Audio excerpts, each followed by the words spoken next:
సోమనాథ్ ఈ పేరు వినగానే మనసులో ఏదో తెలియని భక్తిభావం, రోమాలు నిక్కబొడుచుకునే దేశభక్తి ఒక్కసారిగా ఉప్పొంగుతుంది. గుజరాత్ తీరంలో అరేబియా సముద్ర అలల హోరులో కొలువైన ఈ ఆలయం కేవలం ఒక కట్టడం కాదు, అది భారతదేశ ఆత్మకు ప్రతీక. సరిగ్గా 1000 ఏళ్ల క్రితం అంటే 1020లో ఇదే జనవరి నెలలో ఈ ఆలయంపై అత్యంత క్రూరమైన దాడి జరిగింది. కానీ విచిత్రం ఏంటంటే, ఎంత విధ్వంసం జరిగితే అంతకంటే రెట్టింపు తేజస్సుతో ఆ ఆలయం మళ్లీ లేచి నిలబడింది. ఈ సందర్భాన్ని పురస్కరించుకుని ప్రధాని మోడీ సోమనాథ్ స్వాభిమాన్ పర్వ్ పేరుతో ఒక ప్రత్యేక బ్లాగ్ రాశారు. 1026 నాటి చీకటి రోజుల నుంచి 2026 నాటి ఆధునిక భారత్ వరకు సోమనాథ్ ప్రయాణాన్ని ఆయన ఎలా వర్ణించారు, ఆ చరిత్ర మనకు ఏం నేర్పుతోంది, ఈ వీడియోలో చూద్దాం.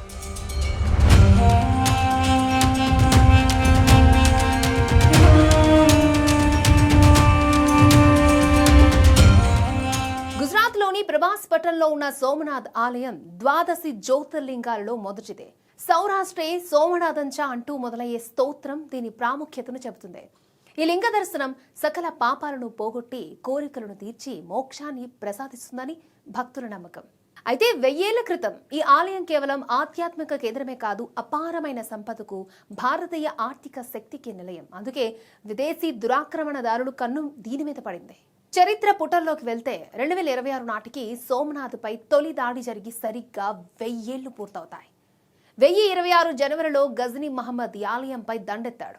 ఆ దాడి కేవలం సంపద కోసమే కాదు, భారతీయ నాగరికతను, విశ్వాసాన్ని మట్టి కరిపించడానికి జరిగిన క్రూరమైన దాడి అదే. ఆనాడు జరిగిన మారణకాండ, ఆలయ విధ్వంసం గురించి చరిత్రలో చదువుతుంటే ఇప్పటికీ గుండె తరుక్కుపోతూ ఉంటుంది. అది భారతీయ సమాజంపై జరిగిన అతిపెద్ద మానసిక దాడి. కానీ ప్రధాని మోడీ చెప్పినట్లుగా సోమనాథ్ కథ విధ్వంసంతో ముగిసిపోలేదు. అక్కడి నుంచే అసలైన భారతీయ తెగువ మొదలైంది అని. ఆలయాన్ని ఎన్నిసార్లు కూల్చారో అన్నిసార్లు మన పూర్వీకులు దాన్ని మళ్లీ నిర్మించారు. అహల్యాబాయి, హెల్కులర్ వంటి వీరనారులు ఈ ఆలయ పునరుద్ధరణ కోసం చేసిన కృషి మరువలేనిదే.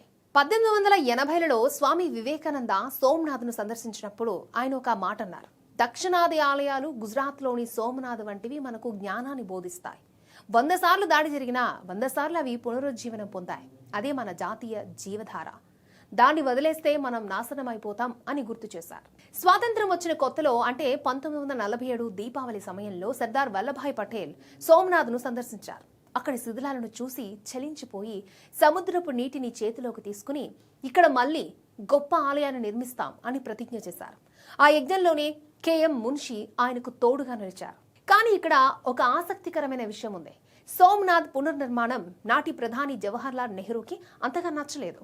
1951 మే 11న ఆలయ ప్రారంభోత్సవానికి రాష్ట్రపతి డాక్టర్ రాజేంద్ర ప్రసాద్ వెళ్లడాన్ని నెహ్రూ వ్యతిరేకించారు.